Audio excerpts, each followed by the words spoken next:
Bismillah walhamdulillah wassalatu wassalamu ala rasulillah wa ala alihi wa sahbihi wa man ittaba'a hudah. Amma ba'du, fayaqulu al-imam Muslim ibn al-Hajjaj an-Naysaburi rahimahullahu ta'ala, haddathana Yahya ibn Yahya wa huwa at-Tamimi qala qara'tu ala Malik an-Nafi' an ibn Umar radhiyallahu anhuma أن رجالا من أصحاب النبي صلى الله عليه وسلم أروا ليلة القدر في المنام في السبع الأواخر، فقال رسول الله صلى الله عليه وسلم أرى رؤياكم قد تواطأت في السبع الأواخر، فمن كان متحريها فليتحرها في السبع الأواخر.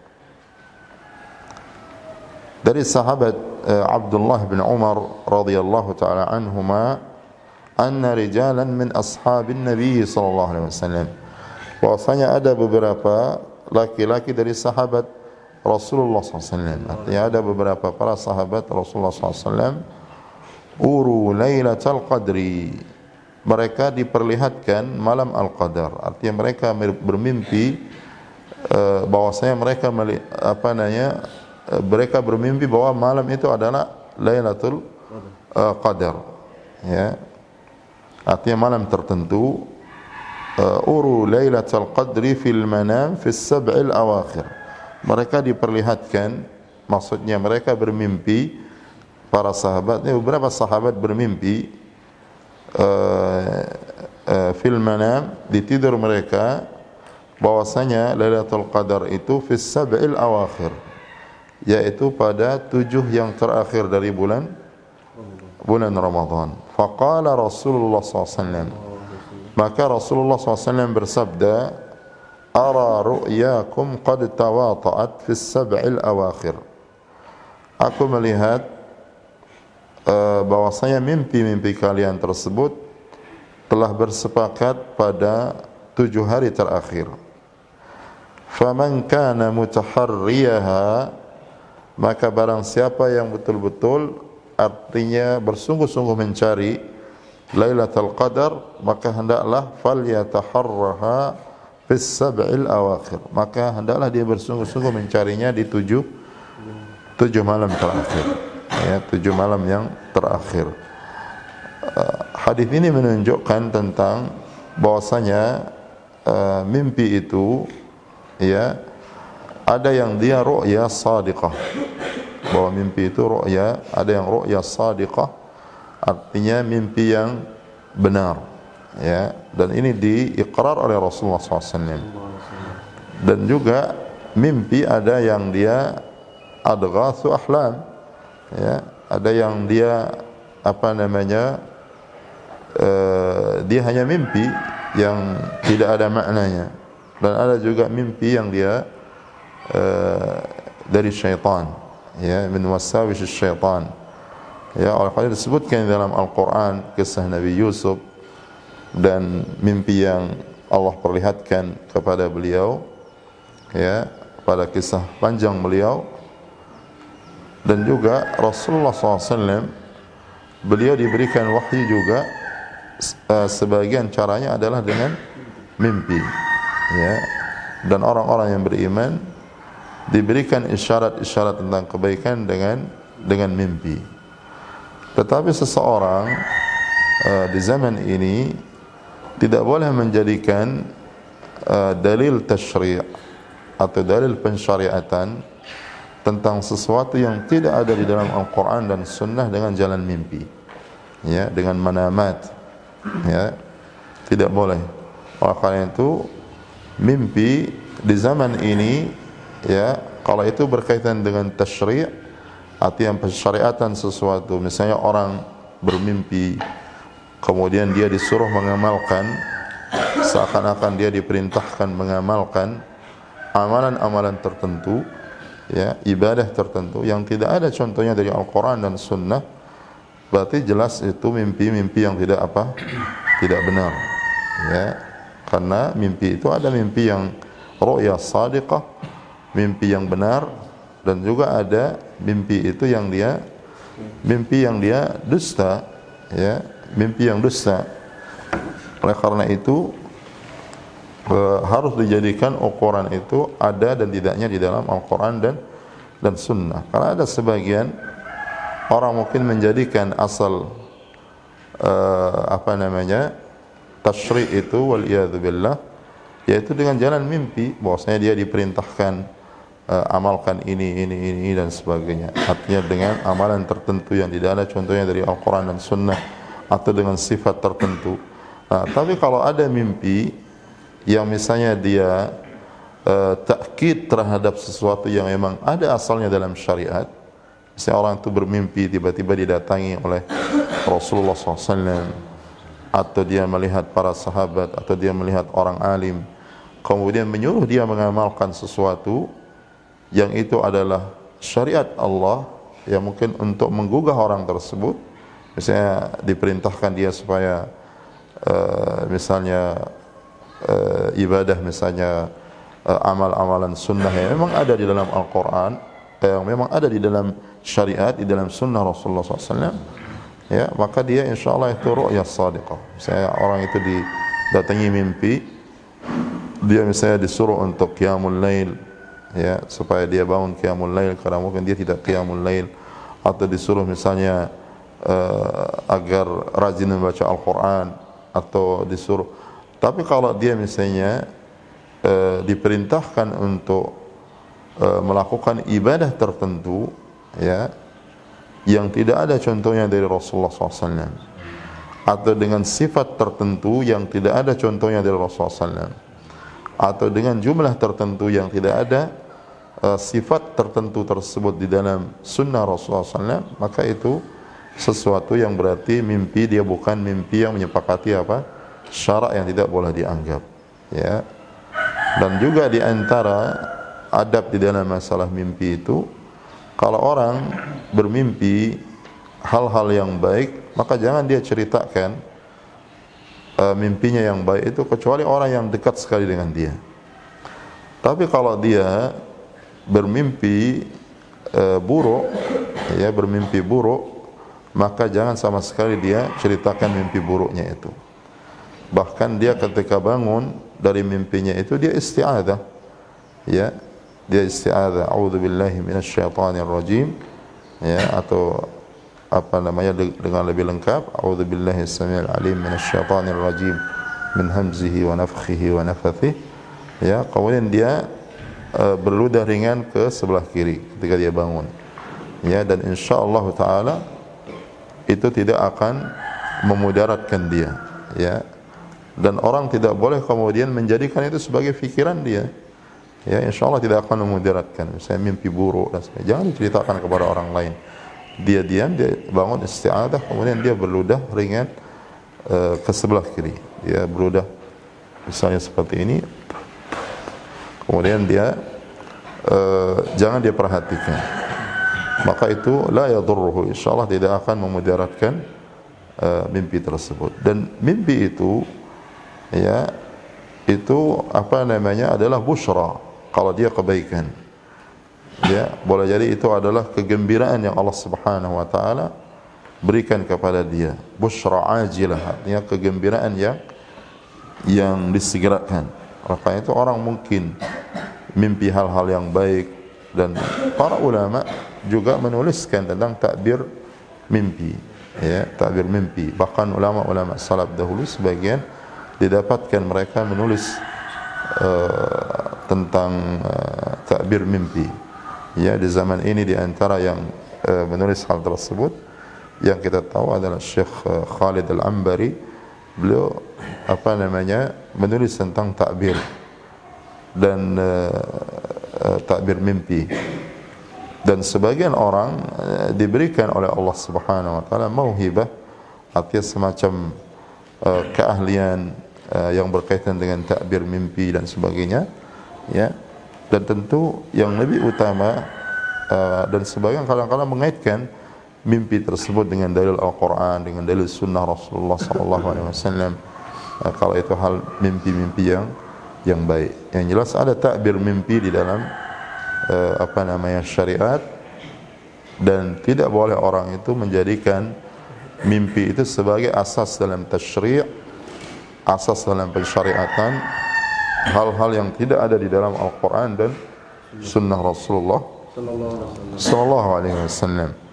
Ya, jangankan mimpi, ya, sesuatu yang nyata saja, ya, kalau dia dapatkan atau seseorang itu mendapatkannya atau dia mengalaminya dari satu perintah yang menyelisih syariat, maka kita wajib meyakini bahwasanya apa yang diperintahkan tersebut dia sesuatu yang menyelisih syariat, bahwa itu tidak benar. Ya, karena sebagian orang, dan ini bisa terjadi pada sebagian orang yang ahli ibadah tetapi tidak di atas ilmu, ya, kadang-kadang mungkin dia bermimpi atau dia mendengar bisikan perintah yang tidak ada syariatnya di dalam Al-Quran dan Sunnah Rasulullah SAW, maka tidak boleh dibenarkan. Makanya disebutkan oleh Syekhul Islam di Majmu' Fatawa, kisah Syekh Abdul Qadir Al-Jailani. Beliau pernah ketika selesai salat di suatu tempat, kemudian beliau mendengar, beliau melihat ada asap, seperti asap di depannya, lalu mendengar suara yang mengatakan, "Ya Abdul Qadir, laqad ahlaltu ma harramtu alaika." Jadi dia mendengar suara mengatakan, "Wahai Abdul Qadir." Dan beliau saat itu sedang beribadah atau selesai beribadah. Lalu kemudian beliau mendengar suara, "Ya Abdul Qadir, wahai Abdul Qadir." Dia mengatakan, "Ya Abdul Qadir, ana rabbuk." Bahwa aku adalah Rabbmu, kata suara itu. "Laqad ahlaltu ma harramtu alaika." Sungguh aku telah menghalalkan bagi engkau apa yang aku haramkan. Nah, Syekh Abdul Qadir, karena beliau seorang alim, seorang ulama besar, ya, seorang yang akidahnya lurus di zamannya, ya, beliau langsung paham begitu suara itu mengatakan, "Wahai Abdul Qadir, aku ini adalah Tuhanmu. Sekarang aku halalkan bagimu apapun yang haram, yang aku haramkan." Artinya di dalam Al-Quran dan Sunnah Rasulullah SAW. Beliau langsung paham bahwasanya suara ini adalah apa? Suara syaitan. Kemudian beliau langsung mengatakan, "Ikhsa ya la'in." Diam engkau wahai yang terkutuk. Artinya beliau langsung paham bahwa ini syaitan. Oleh karena itu kita kaum muslimin, kalau dibisikkan sesuatu, perintah dan sebagainya, ya, yang menyuruh kita kepada sesuatu yang menyelisih Al-Quran dan Sunnah, bahkan walaupun saat kita ibadah, ya, pada saat kita ibadah, maka itu berarti dari syaitan, bisikan syaitan. Jangan dianggap bahwa itu bisikan malaikat atau itu seakan-akan ilham atau sesuatu yang benar. Tidak, berarti dia menyelisih syariat. Ya, karena orang hatta di dalam salat dia bisa digoda oleh syaitan. Ya, oleh karena itu disunnahkan seperti disebutkan di dalam hadis, orang kalau dia digoda oleh syaitan seperti disebutkan dalam hadis, ketika orang itu takbir, ya, syaitan akan membisikkan kepada dia, "Ahdasta, kamu sedang berhadas." Ya, diberikan waswasah. Ya, kalau dia rasakan bisikan seperti itu, maka dia berludah ke sebelah kirinya, berludah ringan seperti tadi, ke sebelah kirinya 3 kali, ya, dan itu insyaallah akan menjauhkan dia dari wasawis atau godaan syaitan tentang hal itu. Ya, dan oleh karena itu banyak atau tidak sedikit sebagian orang kadang-kadang digoda oleh syaitan dengan sesuatu yang dia sepertinya gambaran ibadah, ya, dan ini perlu kita pahami. Bahkan Syekhul Islam menyebutkan kejadian-kejadian apa yang dilakukan oleh bangsa jin, dan para ulama mengatakan kebanyakan para jin itu dari orang-orang kafir, dan kebanyakan mereka fusaq. Sedikit dari mereka orang-orang yang baik, artinya jin yang baik. Ya, tidak sedikit orang diuji oleh Allah Subhanahu wa taala tentang akidahnya, tentang agamanya, ya, dengan gangguan dari syaitan dan juga jin yang jin yang jahat, ya, jin yang jahat, ya, baik dia kafir ataupun dia misalnya fasik dan sebagainya, atau terutama jin-jin yang kafir. Ya, kadang-kadang orang-orang itu dibisikkan, ya, ketika dia ibadah, kalau dia tidak di atas ilmu, ya, oleh karena itu ilmu itu diharuskan, kewajiban, artinya orang itu belajar menuntut ilmu agar tidak mudah digoda oleh syaitan, sehingga dia tahu mana kebaikan dan mana keburukan. Dan ini bisa menimpa orang-orang yang ahli ibadah, ya, diberikan taufik oleh Allah Subhanahu wa taala kepada ibadah, tetapi dia tidak menuntut ilmu. Kadang-kadang dibisiki oleh syaitan perbuatan-perbuatan atau amalan-amalan yang tidak ada contohnya dari Rasulullah SAW, ya, atau bahkan dia berwujud, kadang-kadang berwujud sesuatu, ya, misalnya jin itu menyesatkan, artinya manusia, dengan cara-cara seperti itu. Artinya jin-jin yang jahat, dia bisa berwujud seseorang untuk menyesatkan manusia. Misalnya kita meyakini bahwasanya para wali Allah itu ada, ya, bahwasanya ada orang-orang yang mereka wali-wali Allah Subhanahu wa taala, dan kita meyakini tentang karamahnya para wali, dan itu bisa kita lihat karamah para wali itu dengan kesepakatannya dengan syariat Allah Subhanahu wa taala. Oleh karena itu dinukil dari Imam Asy-Syafi'i rahimahullah atau yang lainnya, beliau mengatakan, kalau engkau melihat ada orang yang berjalan atau bisa berjalan di atas air, atau dia bisa terbang, maka engkau lihat dia posisinya dari Al-Quran dan Sunnah Rasulullah SAW. Kalau dia di atas Quran dan Sunnah, artinya di atas Sunnah Rasulullah SAW, menyepakati syariat dalam ibadahnya, amalannya, kemudian akidahnya, maka itu adalah karamah yang Allah berikan kepada orang tersebut, ya. Tapi kalau dia misalnya amalannya tidak sesuai dengan Al-Quran dan Sunnah, ya, atau dia bukan orang yang taat, ya, misalnya dia tidak sholat, dia tidak di atas syariat, tidak sholat, ya, sholat tidak pernah, ya, tapi dia bisa terbang, dia bisa berjalan di atas air, maka itu bukan karamah, ya, itu sihir, ya, sihir yang karena dia ta'awun dengan syaitan, dengan jin yang jahat dan sebagainya, ya. Nah, kemudian bisa terjadi jin-jin yang kafir ini menyesatkan manusia. Oleh karena itu kita harus kembalikan semua kepada Al-Quran dan Sunnah. Sehingga disebutkan oleh sebagian ulama, kadang-kadang mereka menyesatkan manusia dengan jin jahat atau kafir ini, dia berwujud misalnya dengan wujud rupa wali-wali Allah Subhanahu wa taala, ya, seperti misalnya dalam satu waktu, ya, wali Allah Subhanahu wa taala ini dia misalnya mungkin di satu negeri, kemudian dia secara bersamaan dia seakan-akan dia di negeri yang lain, ya, di negeri yang lain. Bisa terjadi wujud seperti itu untuk menyesatkan orang. Bahkan kadang-kadang mereka menyesatkan orang, ya, orang-orang yang meminta kepada selain Allah Subhanahu wa taala, ya, meminta kepada selain Allah Subhanahu wa taala. Sampai disebutkan ada yang meminta misalnya ke tempat-tempat yang angker atau tempat-tempat yang waliyadzubillah orang berbuat syirik kepada Allah Subhanahu wa taala. Lalu kemudian syaitan ini berwujud dengan bentuk fisik, atau jin ini berbentuk, jin yang jahat ini berbentuk fisik untuk menyesatkan orang, ya. Oleh karena itu hal-hal seperti ini harus kita kembalikan kepada Al-Quran dan Sunnah Rasulullah Sallallahu Alaihi Wasallam. Jadi syariat kita, syariat Islam tidak didirikan di atas dalam tasyriknya itu dengan mimpi-mimpi, ya. Kalau ada mimpi, maka misalnya tentang perintah sesuatu kepada ketaatan, ibadah, maka kita lihat apakah perintah itu, ya, sesuai dengan Al-Quran atau sesuai dengan sunnah Rasulullah SAW.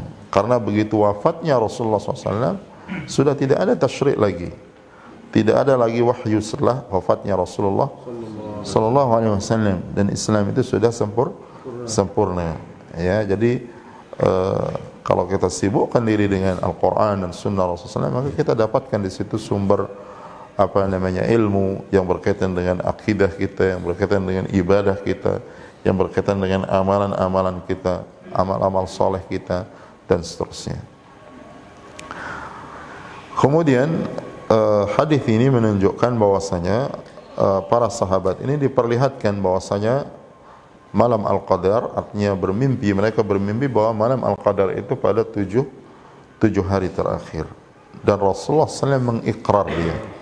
Nah, di sini ada faedah, ya, ada faedah kata para ulama bahwasanya orang kalau dia bermimpi tentang sesuatu, maka dia harus seperti kita sebutkan tadi melihat apakah itu sesuai dengan syariat atau tidak. Ya, karena setelah wafatnya Rasulullah SAW tidak akan lagi ada yang misalnya bahwa yang akan mengikrar atau menetapkan atau menetapkan apa yang dia mimpikan atau sesuatu yang dia dapatkan dari mimpi tersebut. Artinya setelah wafatnya Rasulullah sallallahu alaihi wasallam.